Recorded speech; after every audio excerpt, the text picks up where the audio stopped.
Atenção, linha aberta para Anderson Costa. Na primeira sessão de Alexandre de Moraes, Supremo Tribunal Federal rejeita recurso da defesa do ex-presidente Lula.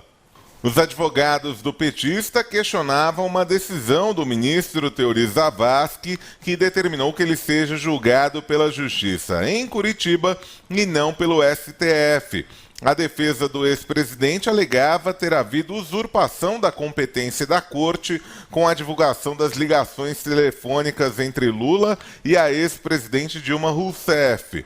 O ministro relator da Lava Jato no Supremo, Edson Fachin, defendeu que não há como o processo ser retirado da Justiça Federal do Paraná. O pedido de remessa de cópia de informações do Ministério Público destoa do objeto de reclamação, razão pela qual não merece enfrentamento de âmbito recursal, que é a parte que não estou conhecendo. No demais, estou conhecendo e propondo desprovimento, senhora presidente. A decisão dos ministros foi unânime sobre a questão trazida por Fachin. No início da sessão, Alexandre de Moraes foi homenageado pelo decano da Corte, Celso de Mello, que falou em nome dos outros ministros. Eu desejo saudar Sua Excelência e desejar-lhe os melhores votos de pleno sucesso ao longo de sua judicatura na Corte Suprema do Brasil. O novo ministro do STF, Alexandre de Moraes, disse ser uma honra fazer parte do plenário. Eu dizer que é uma grande honra compor esse plenário, que tantas e tantas vezes eu estudei e passei aos meus alunos essas decisões de todos esses ministros. Então, com grande honra que eu, a partir de agora, começo a exercer a judicatura. No primeiro julgamento, Moraes votou contra o bloqueio das contas do governo do Piauí. No fim da sessão, os ministros rejeitaram o embargo de declaração da defesa do deputado cassado Eduardo Cunha contra a decisão que o tornou réu no STF. Professor Vila. Sem ser chato. Mas já sendo. Primeiro, o Ricardo Lewandowski está de bigode, acho que é para disfarçar, não sei.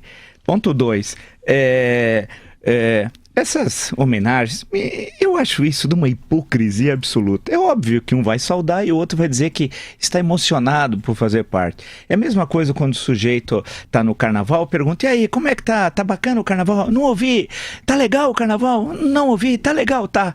É óbvio. Ou o sujeito sai do incêndio, aí Deus me salvou, e os outros 70 que morreram, né? Foi o demônio. Então, são coisas óbvias que a gente repete. Eu espero que o senhor Alexandre de Moraes, eu e a torcida do Flamengo e do Ibis lá de Pernambuco, esperamos o quê? Que ele cumpra as atribuições e no caso daquilo que envolva a sua atuação no governo, ele se julga impedido. Ele vai para o TSE, Tribunal Superior Eleitoral. Ele não pode julgar o caso Dilma Temer, né? A questão da chapa, porque ele foi ministro da Justiça do governo. Ele não pode. E se ele participar do julgamento, aí é caso de chamar a polícia. Eu vou dizer o seguinte: em 1994, quando foi julgado o Collor pelo Supremo, 2 ministros, um que foi ministro dele, Francisco Rezec, e deixou de ser ministro. Depois foi indicado novamente para o Supremo, que é o caso único na história do Supremo, um ministro indicado 2 vezes, porque ele tinha renunciado ao Supremo Tribunal para ser ministro das Relações Exteriores. Depois deixou o cargo, voltou ao Supremo Tribunal Federal, indicado pelo presidente Fernando Collor. E o Marco Aurélio Melo, primo do presidente, indicado em 1990, se julgaram impedidos e não participaram do julgamento. Naquele momento tinha 10 ministros do STF, 8 participaram, né? Então, tem coisas que não pode, né? Se o senhor Alexandre Moraes participar do julgamento no TSE em especial, realmente aí não dá.